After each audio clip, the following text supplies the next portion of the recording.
Friends welcome to DM நான் உங்கள் Uma. So இந்த வீடியோ பதில் நம்ம என்ன பார்க்க போறோம் அப்படின்னா மேக்ஸ் பிவைக்கு சீரிஸ்ல கிளாஸ் 66 தான் பார்க்க போறோம். ஸோ இதுக்கு முன்னாடியே இதுல கிளாஸஸ் போயிட்டு இருக்கு, நீங்க அதை ஃபாலோ பண்ணிக்கோங்க.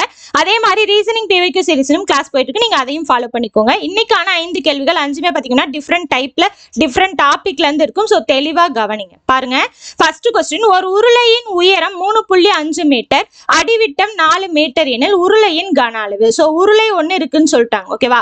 ஸோ அதோட உயரம் கொடுத்துட்டாங்க. உயரம் அப்படின்னா என்ன? ஹெச் வந்து பாத்தீங்கன்னா 3.5. அடிவிட்டம்னா என்ன? அதோட விட்டம் டி வந்து 4 மீட்டர் அப்படின்னு சொல்லிட்டாங்க.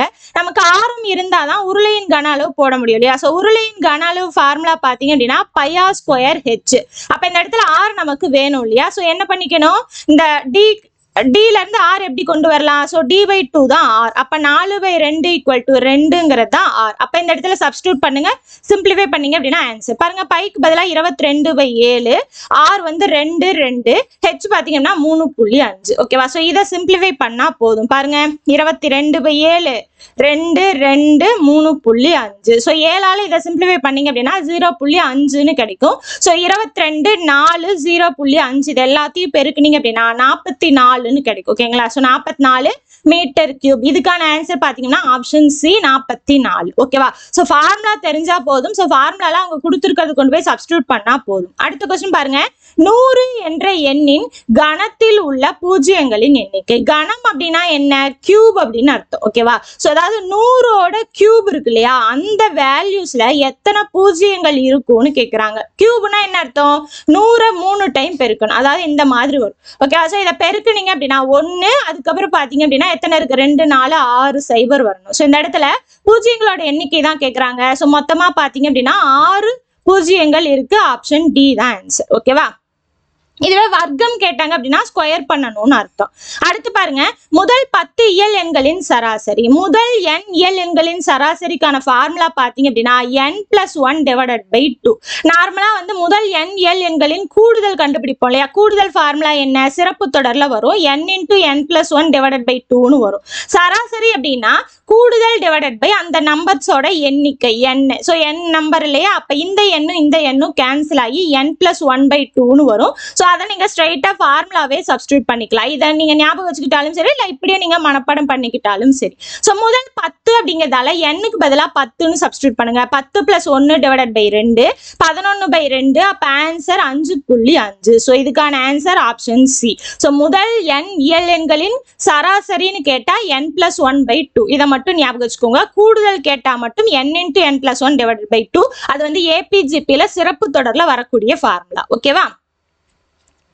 அடுத்த கொஸ்டின், ஒரு வெளியை அறுவடை செய்ய திலீப்புக்கு 9 நாட்கள், அதையே ராம் தனியாக அறுவடை செய்ய 12 நாட்கள். 2 பேரும் சேர்ந்து அதை அறுவடை செய்ய எத்தனை நாட்கள் ஆகும்? ஸோ இது பாத்தீங்கன்னா time and work topic. So அதாவது ஏ வந்து இத்தனை நாள்ல வேலையை முடிப்பாரு, பி வந்து இத்தனை நாள்ல வேலையை முடிப்பாரு. அப்ப 2 பேரும் சேர்ந்து அப்படின்னு கேட்பாங்க இல்லையா? ஸோ இந்த இடத்துல ஏ பிக்கு பதிலாக என்ன கொடுத்துட்டாங்க? திலீப் ராம் அப்படின்னு கொடுத்துட்டாங்க. ஓகேவா? ஸோ அப்ப என்ன பண்ணிக்கணும்? ஸோ 2 பேரும் சேர்ந்துன்னு தனித்தனியா கொடுத்துட்டு கேட்டாங்க அப்படின்னா அந்த 2 வேல்யூஸை மேல பெருக்கிக்கணும், டிவைடட் பைக்கு கீழே 2ஐயும் கூட்டிக்கணும். இதுதான் ஷார்ட்கட் ஃபார்முலா. ஓகேவா? ஸோ அப்ப 2ஐயும் பெருக்குனீங்கன்னா என்ன ஆகும்? 9 × 12. ஸோ கூட்டினா 21. இதை சிம்பிளிஃபை பண்ணீங்க, 3ஆல் அடிச்சா இது 3 டைம், இது 7 டைம் வரும். ஓகேவா? அப்ப 36 / 7ன்னு வரும். ஸோ 36 7ஆல டிவைட் பண்ணணும். 5 டைம் டிவைட் பண்ணீங்க அப்படின்னா 35, மீதி 1. ஏன்னா இங்க கலப்பு பின்னமா இருக்கிறதால சொல்றேன். ஓகேவா? ஸோ கலப்பு பின்னமா எப்படி எழுதலாம்? ஈவ முழு நம்பரா எழுதுங்க, ஒரு கோடு போட்டு மீதிய மேல எந்த நம்பரை வச்சு டிவைட் பண்ணீங்களோ அது கீழே.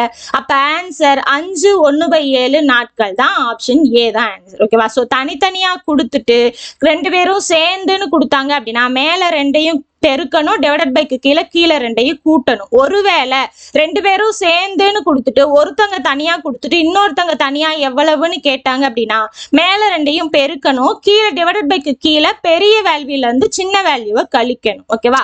சோ இதுதான் ஷார்ட்கட். ரொம்ப ஈஸியா நீங்க போட்டு முடிச்சிடலாம். அடுத்து பாருங்க, x2 1/3 21:50. அதாவது இது வந்து விகித சமம் அப்படின்னு சொல்லலாம். சோ விகித சம விதத்துல அதோட விதி இருக்கு இல்லையா? சோ அதை யூஸ் பண்ணி நம்ம சால்வ் பண்ணிக்கலாம். பாருங்க, x2. சோ இந்த மாதிரி கலப்பு பின்னத்துல சம் போடக்கூடாது, இதை பின்னமா மாத்துங்க. 6 6 + 1 7/3. 4 = 1 தான், 21 50. சோ இந்த மாதிரி விகித சமன், ரெண்டு விகிதம் ஈக்குவல் அப்படின்னு வந்துருச்சு அப்படின்னா விகித சமன் விதி யூஸ் பண்ணிக்கலாம். அது என்ன அப்படின்னா கடைசி ரெண்டையும் பெருக்கி வர்ற ஆன்சர் சென்டர் ரெண்டையும் பெருக்கி வர்ற ஆன்சருக்கு ஈக்குவல். அப்ப x into 50 equal to 7/3 into 21. 3ஆல் அடிச்சிங்க அப்படின்னா இது 7. இப்ப x ஈக்குவல் டு இது 49. 50 ஈக்குவேஷன் கிராஸ் பண்ணா டிவைடட் பைல வரும். அப்ப 49 டிவைடட் பை 50 அப்படிங்கிறது தான் ஆன்சர், ஆப்ஷன் சி. ஓகேவா?